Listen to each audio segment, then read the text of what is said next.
നമസ്കാരം. ചലച്ചിത്ര പ്രതിഭ എന്ന നിലയിൽ മലയാളത്തിനെ സംബന്ധിച്ച് അടൂരിനും MT-ക്കും ഒക്കെ ഒപ്പം തലയെടുപ്പുള്ള വിരലിലെണ്ണാവുന്ന മലയാളത്തിലെ ചലച്ചിത്ര പ്രതിഭകളിൽ മുൻനിരയിൽ നിൽക്കുന്ന ആളാണ് ശ്രീനിവാസൻ എന്ന് കഴിഞ്ഞ വീഡിയോയിൽ നമ്മൾ സംസാരിച്ചിരുന്നതാണ്. അതിൻ്റെ തുടർച്ചയായി വന്ന കമൻറ്റുകൾ, വലിയ വിമർശനങ്ങൾ ചില ഇടങ്ങളിൽ നിന്ന് പ്രത്യേകമായി ഉണ്ടായിട്ടുണ്ട്. ഈ സാഹചര്യത്തിൽ എന്തുകൊണ്ടാണ് ശ്രീനിവാസൻ അവർക്കൊപ്പം നിൽക്കുന്നത് എന്നത് സംബന്ധിച്ച പിന്നെ അതിൻ്റെ തുടർച്ചയായി വന്ന മറ്റൊരു വീഡിയോയിൽ നമ്മൾ അദ്ദേഹത്തിൻ്റെ സംഭാവനകൾ, അദ്ദേഹം എങ്ങനെ മലയാളിയിൽ സ്വാധീനം ചെലുത്തുന്നു എന്നൊക്കെ വിശദമായി സംസാരിച്ചാണ്. ഇപ്പോൾ അനുബന്ധമായി മാധ്യമങ്ങളിലൊക്കെ വരുന്ന വിശകലനങ്ങളിൽ പ്രധാനപ്പെട്ട പ്രതിഭകൾ നടത്തുന്ന വിമർശന നിരൂപണങ്ങളിലൊക്കെ അത് വ്യക്തവുമാണ് എന്താണ് ശ്രീനിവാസൻ്റെ സ്വാധീനം എന്നുള്ളത്. ഞാനിപ്പോൾ ഈ വീഡിയോയിലൂടെ ഉദ്ദേശിക്കുന്നത് അദ്ദേഹവുമായി ബന്ധപ്പെട്ട് ഏറ്റവും അടുത്ത് പ്രവർത്തിച്ച 3 പേരുടെ പ്രതികരണങ്ങൾ നിങ്ങളെ കേൾപ്പിക്കുക എന്നുള്ളതാണ്. ശ്രീനിവാസൻ അങ്ങനെ വീണ്ടും വീണ്ടും ഓർമ്മിക്കപ്പെടുന്ന ഒരാളായി നമ്മുടെ മുമ്പിൽ നിൽക്കുന്നതും നിത്യജീവിതത്തിൽ ഇടപെടുന്ന ഒരു അവശേഷിച്ച പ്രതിഭയുടെ അടയാളങ്ങളായി നിൽക്കുന്നതുമൊക്കെ അദ്ദേഹത്തിൻ്റെ മഹാത്മ്യം വ്യക്തമാക്കുന്നുണ്ട്. ഞാൻ പറയാൻ പോകുന്നതിലെ പ്രധാനപ്പെട്ട ഒരു പ്രതികരണം ഇന്ന് മാതൃഭൂമി ഞായറാഴ്ച പതിപ്പിൽ പ്രിയദർശൻ എഴുതിയ കുറിപ്പിലെ കാര്യമാണ്. എങ്ങനെ ശ്രീനിവാസൻ ഓടരുതമ്മാവ ആളറിയാം എന്ന സിനിമയുടെ ആദ്യ സിനിമയുടെ തിരക്കഥാ രചനയിലേക്ക് എത്തി എന്നുള്ളതാണ്. നടൻ എന്നുള്ളതിനപ്പുറത്ത് അദ്ദേഹം അടയാളപ്പെടുത്തിയ തിരക്കഥാ സംവിധായകൻ എന്നുള്ള നിലയിലുള്ള അദ്ദേഹത്തിൻ്റെ പ്രതിഭയാണല്ലോ. അത് ശ്രീനിവാസനെ കുറിച്ച് അദ്ദേഹം എഴുതുന്ന ഒരു കാര്യമുണ്ട്. ശ്രീനിവാസൻ കുറേ നാളുകൾക്ക് മുമ്പ്, 41 വർഷങ്ങൾക്ക് മുമ്പ് ഓടരുതമ്മാവ ആളറിയാൻ എന്ന സിനിമ ഒരുക്കാൻ തയ്യാറായി നിൽക്കുന്ന സമയത്താണ് പ്രിയദർശൻ്റെ മുമ്പിൽ വരുന്നത്. അപ്പോൾ പ്രിയദർശൻ ചോദിച്ചു, എന്താണ് സിനിമയിൽ അഭിനയിക്കണം? ശ്രീനി പറഞ്ഞു, അഭിനയിക്കണമെങ്കിൽ എഴുതണം. എന്ത്? ശ്രീനി പറഞ്ഞു, തിരക്കഥ. ഞാൻ പറഞ്ഞു, എനിക്ക് തിരക്കഥ എഴുതാനൊന്നും അറിയില്ല, എന്നാൽ റോളുമില്ല, നാട്ടിലേക്ക് മടങ്ങിക്കോന്ന് ഞാൻ പറഞ്ഞു. അപ്പോൾ ശ്രീനി ഒന്ന് ആലോചിച്ചു, എന്നിട്ട് പറഞ്ഞു, തിരിച്ചു പോകാൻ എനിക്ക് ഭയമുണ്ടായിട്ടല്ല, തിരിച്ചു പോയിട്ട് അവിടെ ഒന്നും ചെയ്യാനില്ല എന്നതാണ് എൻ്റെ പ്രശ്നം. അപ്പോൾ പിന്നെ എന്തു ചെയ്യും? എഴുതുക തന്നെ. എന്നാൽ പേപ്പറും പേനയും എന്താ, ഞാൻ എഴുതാൻ പോവാണ്. എന്നിട്ട് തുടങ്ങി. അങ്ങനെയാണ് ശ്രീനിവാസൻ എന്ന പ്രതിഭാശാലിയായ തിരക്കഥാകൃത്ത് രൂപം കൊണ്ടത്. ഓടരുതമ്മാവ ആളറിയാം എന്ന തൻ്റെ ആദ്യ തിരക്കഥയായി പ്രിയദർശൻ്റെ മുന്നിലേക്ക് അദ്ദേഹം എഴുതി നൽകിയത്. ഇതിൻ്റെ തുടർച്ചയായി ശ്രീനിവാസനുമായിട്ടുള്ള നിരവധി സംവാദങ്ങൾ, വിമർശനങ്ങൾ, തർക്കങ്ങളൊക്കെ ഉണ്ടായിട്ടുണ്ടെങ്കിലും വലിയ സൗഹൃദത്തിലാണ് അവർ ഉണ്ടായിരുന്നതെന്ന് നമുക്കറിയാം.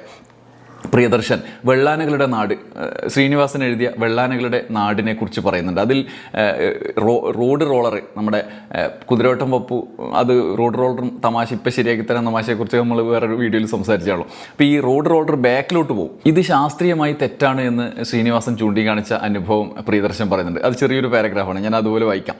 എൻ്റെ സിനിമാ സങ്കല്പങ്ങളെ അടിമുടി മാറ്റിപ്പണിതത് ശ്രീനിവാസനാണ്. സിനിമ എന്ന മാധ്യമത്തോട് ഞാൻ സത്യസന്ധത പുലർത്തുന്നില്ല എന്ന് എപ്പോഴും ശ്രീനി പറയും. വെള്ളാനകളുടെ നാട് എന്ന സിനിമ ശ്രീനി എഴുതിയതാണ്. അതിൽ റോഡ് റോളർ പുറകോട്ട് പോകുന്നൊരു രംഗമുണ്ട്. ഒരിക്കലും സ്റ്റാർട്ട് ചെയ്യാതെ റോഡ് റോളർ പുറകോട്ട് പോയില്ല.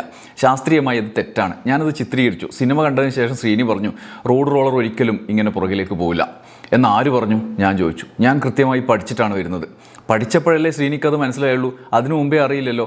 അതാണ് കളി. ഞാൻ പറഞ്ഞു, കള്ളത്തരം കാണിച്ച് ആളെ വിശ്വസിപ്പിക്കാൻ നിന്നേക്കാൾ കഴിവുള്ള ഒരാളില്ല എന്ന് ശ്രീനി പറഞ്ഞിട്ട് മിണ്ടാതിരുന്നു എന്ന് പറയും. ഇങ്ങനെ സിനിമയിലെ കള്ളത്തരങ്ങൾ ശ്രീനി പിടികൂടും, പിന്നെയും പിന്നെയും പിടികൂടും. പടം ഹിറ്റാകുമ്പോൾ ഒന്നും മിണ്ടാനും വയ്യാത്ത അവസ്ഥ. പിന്നീട് താളവട്ടം എന്ന് പറഞ്ഞ സിനിമ, ഇങ്ങനെയുള്ള സിനിമ കഥ പറഞ്ഞപ്പോൾ അമ്മാതിരി സിനിമയെ ഗൗരവത്തിൽ സമീപിക്കാത്ത സിനിമ ഞാൻ എഴുതില്ല എന്നുകൊണ്ട് ശ്രീനി പണങ്ങിപ്പോയതും ഒടുവിൽ ടി ദാമോദരൻ പറഞ്ഞിട്ട് പ്രിയദർശൻ തന്നെ തിരക്കഥ എഴുതിയതുമായ അനുഭവങ്ങളൊക്കെ ആ ലേഖനത്തിൽ പറഞ്ഞിട്ടുണ്ട്. അതിലേക്കൊന്നും ഞാൻ കടക്കുന്നില്ല. ഇത് ആമുഖമായി ശ്രീനിവാസനുമായുള്ള അദ്ദേഹത്തിൻ്റെ അനുഭവത്തിൽ നിന്ന് ഉള്ള കുറിപ്പിൻ്റെ പ്രധാനപ്പെട്ട ഒരു സംഭവം പറഞ്ഞു എന്നേ ഉള്ളൂ. രണ്ടാമത്തേത് ശ്രീനിവാസനുമായി ഉടക്കിയ അനുഭവം മാധ്യമപ്രവർത്തകൻ കൂടിയായ MV നികേഷ് കുമാർ പറഞ്ഞതാണ്. അദ്ദേഹം ഫേസ്ബുക്കിൽ എഴുതിയ കുറിപ്പ് ഞാൻ വായിക്കാം. ശ്രീനിവാസനുമായി ഒരിക്കൽ സ്റ്റുഡിയോയ്ക്ക് പുറത്ത് സംസാരിച്ചു കൊണ്ടിരിക്കെ ജൈവ പച്ചക്കറിയെപ്പറ്റിയും അരിയെപ്പറ്റിയും ഒക്കെ സംഭാഷണം വന്നു. വിപണിയിൽ കിട്ടുന്നതെല്ലാം വിഷമാണെന്നും ജൈവം ഭക്ഷിച്ചില്ല എങ്കിൽ അധികകാലം ഇല്ല എന്ന ആപ്തവാക്യം മുന്നോട്ട് വെച്ചത് തൻ്റെ കയ്യിലെ നീളൻ സിഗരറ്റ് ഊതി വിട്ടുകൊണ്ടാണ് ശ്രീനിവാസൻ. അപ്പോൾ നികേഷ് കുമാർ ചോദിച്ചു, അപ്പോൾ ഇതോ, സിഗരറ്റോ? ആ ചോദ്യത്തിന് ഒരു പൊട്ടിച്ചിരിയായിരുന്നു മറുപടി. ഒരു തമാശ പറഞ്ഞാൽ അത് കേൾക്കുന്നയാളേക്കാൾ ഉറക്കെ ചിരിക്കും. വ്യക്തികളുടെ സവിശേഷമായ സ്വഭാവം ഹാസ്യാത്മകമായി അവതരിപ്പിക്കുന്നതിൽ സജീവ ശ്രദ്ധ പുലർത്തി. കഥ പറയുമ്പോൾ മുഖത്ത് പല ലെയറിൽ ഭാവങ്ങൾ നിറയും. പറയുന്ന സംഭവങ്ങളിൽ ഒരു സിനിമാ കഥ രചിക്കുന്നതിൻ്റെ ആത്മാർത്ഥ ഭാവങ്ങൾ ഉണ്ടാകും. ഉപകഥകൾ ചേർക്കും. ഓരോ പരിഹാസവും പുതിയ ഘടകങ്ങൾ ചേർത്ത് വികസിപ്പിക്കും. ഒട്ടും വിശ്വസിക്കാൻ കഴിയാത്ത കഥയാണ് എന്ന് സ്വയം തോന്നിയാൽ ഹാസ്യകഥയിലെ കഥാപാത്രത്താൽ പറ്റിക്കപ്പെട്ടയാളുടെ ഫോൺ നമ്പറൊക്കെ തൻ്റെ കയ്യിലുണ്ട് എന്ന പച്ച നുണ പറയും. കഥ വിശ്വസിച്ചാലേ തമാശയ്ക്ക് ഉള്ളുണ്ടാകൂ എന്ന ബോധ്യമുണ്ട്.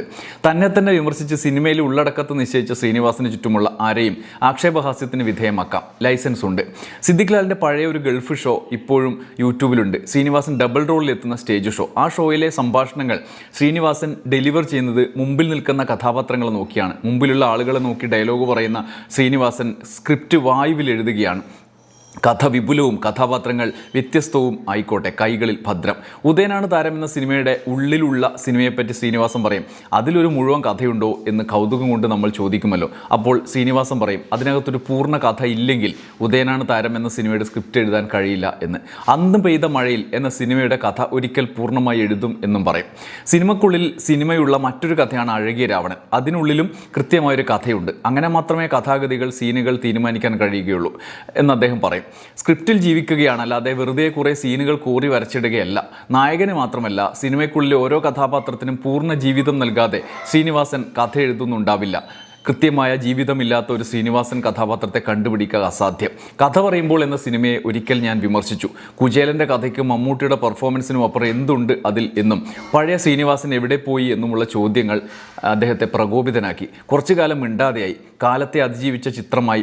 പിന്നീട് ആ സിനിമ വീണ്ടും കണ്ടപ്പോൾ എനിക്ക് തന്നെ തോന്നി, എല്ലാ സൃഷ്ടിയും മനോഹരമാക്കിയാണ് ശ്രീനി എന്ന പാട്യംകാരൻ കടന്നുപോയത്. എനിക്ക് മാത്രമല്ല, എല്ലാവർക്കും പറയാൻ കഴിയുന്ന കാര്യമുണ്ട്. ശ്രീനിവാസൻ ആണ് മലയാളത്തിലെ ഏറ്റവും മികച്ച സിനിമ എഴുത്തുകാരൻ. 70കളിൽ ജനിച്ച എന്നെപ്പോലെ ഉള്ള ആളുകൾക്ക് ശ്രീനിവാസനില്ലാത്ത ജീവിതം എന്ത് വിരസമായനെ എന്നാണ് MV നികേഷ് കുമാർ എഴുതുന്നത്. MV നികേഷ് കുമാറിന് പിന്നാലെ ശ്രദ്ധേയമായി തോന്നിയ മറ്റൊരു പ്രതികരണം ജോയ് മാത്യുവിൻ്റേതാണ്. ജോയ് മാത്യുവിൻ്റെ ഷട്ടർ എന്ന സിനിമയിൽ പ്രധാന കഥാപാത്രത്തെ അവതരിപ്പിച്ച ആൾ ശ്രീനിവാസനാണ്. ജോയ് മാത്യു ആദ്യമായി സംവിധാനം ചെയ്ത സിനിമയാണല്ലോ ഷട്ടർ.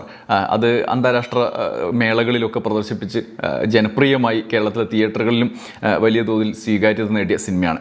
അതിൽ അദ്ദേഹം എഴുതിയ പ്രധാനപ്പെട്ട 2 പോയിന്റുകളുണ്ട്. എൻ്റെ ആദ്യ സംവിധാന സംരംഭമായ ഷട്ടർ സിനിമയിൽ അഭിനയിക്കാൻ വന്ന ശ്രീനിയേട്ടനോട് ചിത്രീകരണത്തിൻ്റെ ഒരു ഇടവേളയിൽ ഞാൻ പറഞ്ഞു, ഞാൻ ആദ്യം മുഖം കാണിച്ച സിനിമയിലെ നായകൻ താങ്കളായിരുന്നു.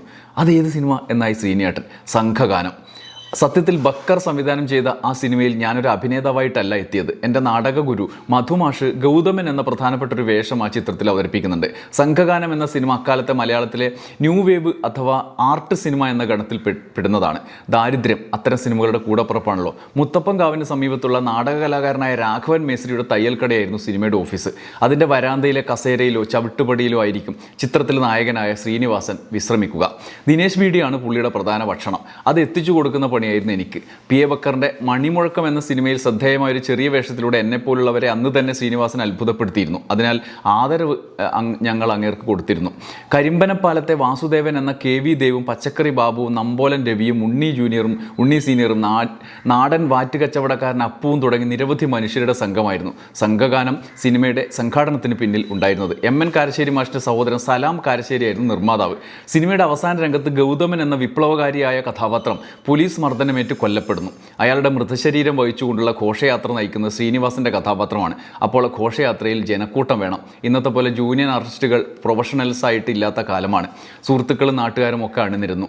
ആൾബലം ഇല്ലാതായപ്പോൾ സംവിധായകൻ സംഘാടകരായ ഞങ്ങളോട് ആൾക്കൂട്ടത്തിൽ നിൽക്കാൻ പറഞ്ഞു. ഭാഗ്യത്തിന് ശ്രീനിവാസൻ്റെ തൊട്ടു പിന്നിൽ എനിക്ക് സ്ഥാനം കിട്ടി. ഭൂതക്കണ്ണാടി വെച്ച് നോക്കിയാൽ ഒരു പൊട്ടുപോലെ എന്നെയും അതിൽ കാണാം എന്ന് മാത്രം.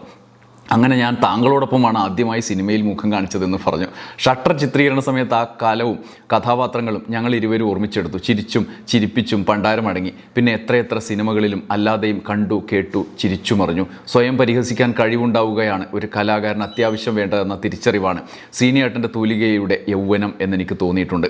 പരിഹാസത്തിൻ്റെ വജ്രസൂചികൾ കുഞ്ചൻ നമ്പ്യാരിൽ തുടങ്ങി വീക്കെൻഡിലൂടെ പടർന്ന് ശ്രീനിവാസനിൽ എത്തി നിൽക്കുന്നു. കാലം മായ്ക്കാത്ത പരിഹാസത്തിൻ്റെ ജീവനുള്ള മുറിവുകളായി അവ മലയാളിയുടെ ജീവിതത്തിൽ എക്കാലവും ചിരിച്ചും ചിന്തിപ്പിച്ചും നിറഞ്ഞുകൊണ്ടിരിക്കും എന്നാണ് ജോയ് മാത്യു എഴുതുന്നത്. മലയാളിയുടെ നിത്യജീവിതത്തിൽ കുഞ്ചൻ നമ്പ്യാർക്ക് ശേഷം ഇത്രയധികം സ്വാധീനം ചെലുത്തിയ, അയാളുടെ ആശയ സംവേദനത്തിൽ ഊർജ്ജമായി നിൽക്കുന്ന പ്രയോഗങ്ങൾ, തമാശകൾ അല്ലെങ്കിൽ അനുഭവങ്ങൾ ഒക്കെ നിത്യമായി നമ്മുടെ ഉള്ളിൽ സൂക്ഷിച്ചുകൊണ്ട് അറിയാതെ, അത് ശ്രീനിവാസൻ്റേതാണെന്ന് പോലും അറിയാതെ സൂക്ഷിച്ച് മുന്നോട്ട് പോകുന്ന ആളുകളായി നമ്മൾ മാറി. ആ മാറ്റിയതിന് ശ്രീനിവാസൻ്റെ പ്രതിഭ വലിയ പങ്ക് വഹിക്കുന്നു എന്നുള്ളതാണ് ആ കലാകാരൻ്റെ മഹാത്മ്യം ഉയർത്തുന്നത്. നന്ദി, നമസ്കാരം.